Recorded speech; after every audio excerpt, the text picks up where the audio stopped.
Hi, good day everyone. I am Rodel Kuyakot and I'm making video reporting of my topic. So now this is my first topic, last attempt to save the hero. So last attempt to save the hero is mao kini ang last nga pagsubok para ma-save nila si Jose Rizal.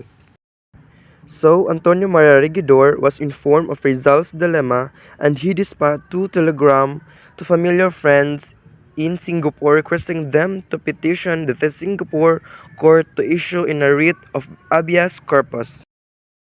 So, pagkahibaw ni Maria Regidor sa problema ni Rizal, nagpadala si Regidor og suwat didto sa iyahang familiar friends dito sa Singapore og nag-request siya sa petition sa Singapore nga una ibutang si Rizal dito sa prisuhan, dadon mo na nila dito sa court. However, they were threatened. Instead, they hired English lawyer in Singapore, including Mr. Ford, to do it for them. So nahadog gapon sila bisag nag-hire sila og English lawyer dito sa Singapore. Chief Justice of Singapore discarded the application. 3 times England tried to aid Rizal. So tulka times na kuno nga gikapoy ang England motabang ni Rizal. An English woman even had sought an interview in Madrid with the Queen of Reason. Nevertheless, Rizal was shipped home. So let's proceed to the next topic.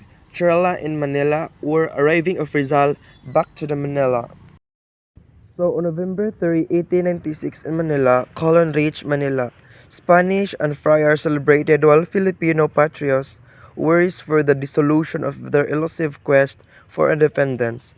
The rest of Manila had been threatened by the insurrection when Rizal was being transferred to Fort Santiago. So ang mga Spanish kuno, pagkaabot nila sa Manila, uwag mga friars nag-celebrate, but ang mga Pilipino is na worries tungod sa ilang pagbuwag sa ilang kalisod sa pangita sa independence. So ang nahabilin sa Manila is nahadlok tungod sa insurrection while si Rizal is being transferred to the Fort Santiago. And jail-crowded executions were made in public to dishearten patriotism. And Governor General Camilo D. Falabella superseded Blanco, who had dared authorize calm. And Spanish authorities were searching for evidence against him. And Filipinos who had recognized at his side were brutally tortured to implicate him. And some of them were Diodato Arellano, Pio Valenzuela, Dongo Franco, and Pedro Serrano, Moises Salvador, Jose Dizon, and Timoteo Paez. And Pasiano, his only brother, was arrested and infected with the pains, but his gallant Filipino spirit remained unbroken. So let's proceed to the next topic, fishing evidence o pangingisda sa mga ebidensya. So after fishing for as much evidence as possible, some of which were planted and fabricated, on the November 20, 1896, the preliminary investigation on Rizal began. During the 5-day investigation, Rizal was informed of the charges against him before Judge Advocate Colonel Francisco Olive. Rizal was put under interrogation without the benefit of knowing who testified against him. Presented before him were 2 kinds of evidence. So this is the documentary and testimonial evidence presented nga against ni Rizal. The documentary evidence consisted of 15 exhibits. First is a letter of Antonio Luna to Mariano Pons dated Madrid on October 16, 1888, showing Rizal's connection with the Filipino reform campaign in Spain. The second is a letter of Rizal to his family dated Madrid on August 20, 1890, stating that the deportation would encourage the people to hate tyranny. Fourth is a poem entitled Kundiman, elegantly written by Rizal in Manila on 12 in September 1891. Sixth is Masonic document dated Manila, February 1892, honoring Rizal for his patriotic services. So 7, a letter signed Disamalang Rizal, pseudonym, to Tenlos Juan Zulietas pseudonym dated Hong Kong on May 24, 1892, stating that he was preparing a safe refuge for Filipino who may be persecuted by the Spanish authorities. 9. An anonymous and undated letter to the editor of the Hong Kong Telegraph censuring the banishment of Rizal. 12. A letter of Marcelo H. del Pilar to Don Juan A. Tanlos, Juan Zuleta, dated Madrid on June 1893, recommending the establishment of the special organization independent of Mansuri to help the cause of Filipino people. 13. Transcript of the speech of Pinkian Emilio Jacinto in a reunion of the Katipunan on July 13, 1893, in which the following cry was uttered: Long live the Philippine, long live liberty, long live Dr. Rizal, unity. 15. A poem by Laong Laan Rizal entitled Atalisay, in which the author makes the repentant schoolboys sing that they know how to fight for their right. So we remove document 3, 5, 8, 10, 11, and 14 from the list because they were not harmful. So nakita man ninyo adto nga wa dito ang 3, 5, 8, 10, 11, ug 14 kay dito kuno harmful sa against ni Rizal. So the 10 witnesses appeared to have equally flimsy testimony as the documents. P.I.O. Valenzuela, the youthful physician that Andres Bonifacio dispatched to the Pitan and whom Rizal had deeply incensed, was afforded the opportunity to observe and thereby exact revenge on Rizal. So he so the Filipino agreed in passing that they would go to the Japan and wait for the decision on Rizal. And according to the witnesses, Rizal served as a honorary president of the Katipunan. How hungry he was! The have his name mentioned was not mentioned without his permission. Numerous witnesses expressed their beliefs that the La Liga. One witness claimed that Rizal's sister had traveled to the Singapore in order to help Rizal escape from the Pitan and that Filipina had plotted their separation from the island. So, according sa duha ka witness is si Rizal kuno nag-serve as a honorary president of the Katipunan. So, tungod ato nasuko si Rizal nga gi-mention iyang pangan nga without his permission. Then, according po sa numerous witnesses expressed their belief that the La Liga one witness claimed that ang igsuon kuno ni Rizal is ni-travel dito sa Singapore in order to help Rizal nga makagawas dito sa dapitan and that Filipina kuno is had plotted their separation from the islands. So in his Fort Santiago cell, si Rizal is naka-receive og official nga pagbasa singil on December 11, 1896. It was accused of being the principal organizer of the Philippine Revolution and founder of societies, periodicals, and books dedicated to progressing ideas of rebellion. And then, in a manifesto, Rizal addressed to his countrymen on December 15, 1896, to use business the education to attain their liberties rather than resorting to the inevitable bloodshed. So now, let's proceed to the next topic, the Kangaroo Trial.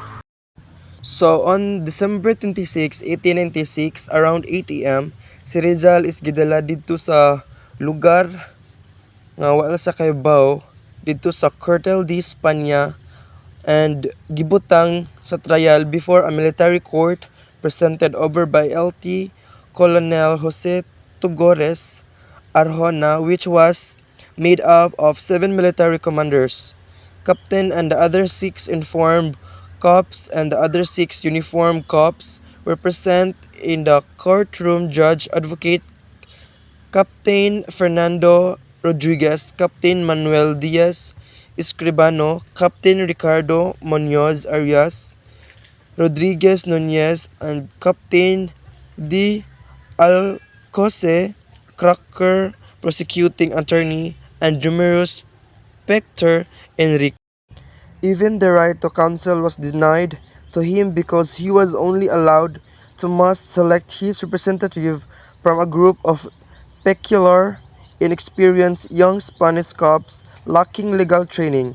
Luckily, LT Luis Travel de Andrade, who coincidentally was the brother of Rizal's bodyguard and at his initial homecoming was a name that seemed familiar. After Judge Advocate Dominguez opened the trial, it was followed by Attorney Alcocer's reiteration of the charge against Rizal, arguing the court that later be punished with death. Accordingly, the three crimes accused him were rebellion, sedition, and illegal association. The penalty for the first two being life imprisonment to death, while the last correctional imprisonment and a charge of 325 to 3,250 pesos.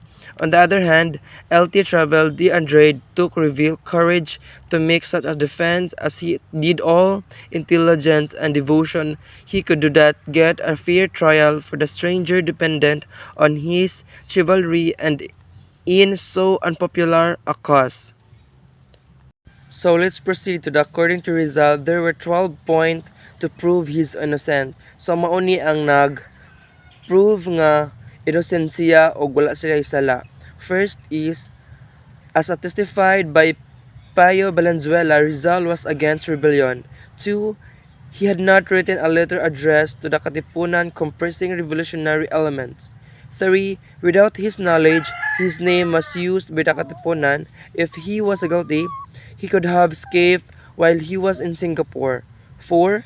If he was guilty, he should have left the country while in exile. He should not have built a home, bought a parcel of land, or established a hospital in Dapitan.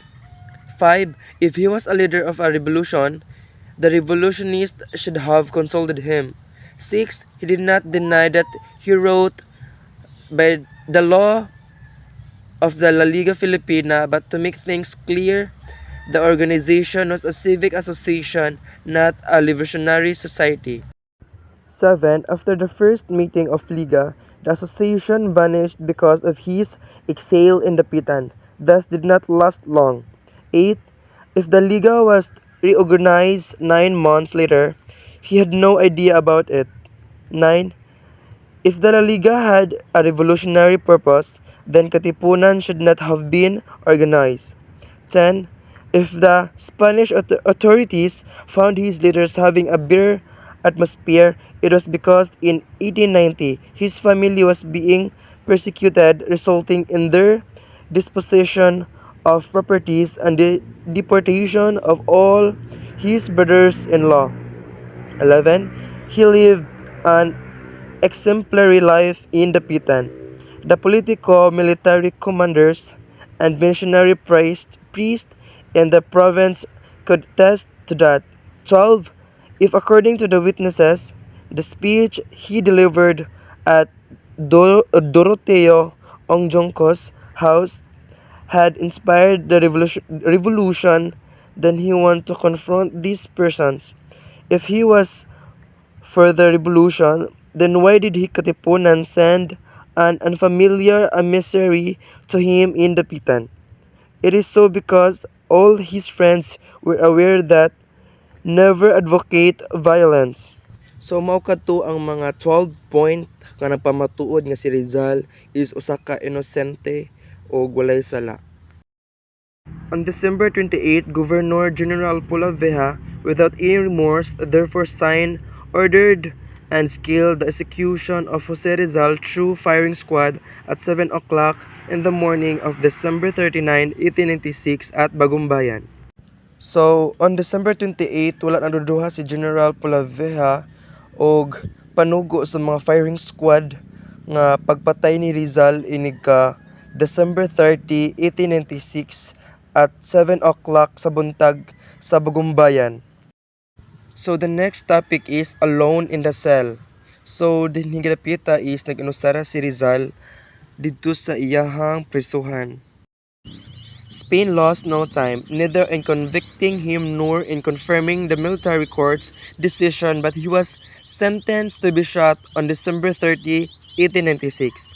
Upon hearing the court's decision, Rizal already knew that there was no way that his destiny would be changed. So Rizal knew it was and had accepted his fate. And Capitan Rafael Dominguez at 6 o'clock in the morning on December 29, 1896, read before him official notice of his execution scheduled the next day. So Rizal immediately transferred to the prison chapel where he spent his last hour on earth. Inside the chapel, Rizal made himself busy by writing correspondence to friends and family, bidding everyone farewell, and conversing and reminiscing with his friend. He had many visitors arriving one or two after the other. And from 12 noon to 3 in the afternoon, Rizal was left alone in the cell. He took his lunch, after which he wrote his last letter in German to Brumetrit, his last and his best friend. So mao ni iyang gisuwat nga letter didto sa iyang best friend o gituring niya nga brother. Kung basahon. My dear brother, when you receive this letter, I shall be dead. Tomorrow at 7, I shall be shot, but I am innocent of the crime of rebellion. I'm going to die with a tranquil conscience. Goodbye, my dearest friend, and never think ill of me. Fort Santiago, December 29, 1896. Signed by Jose Rizal. Again, this is Rodel Kuyakot. Thank you for listening.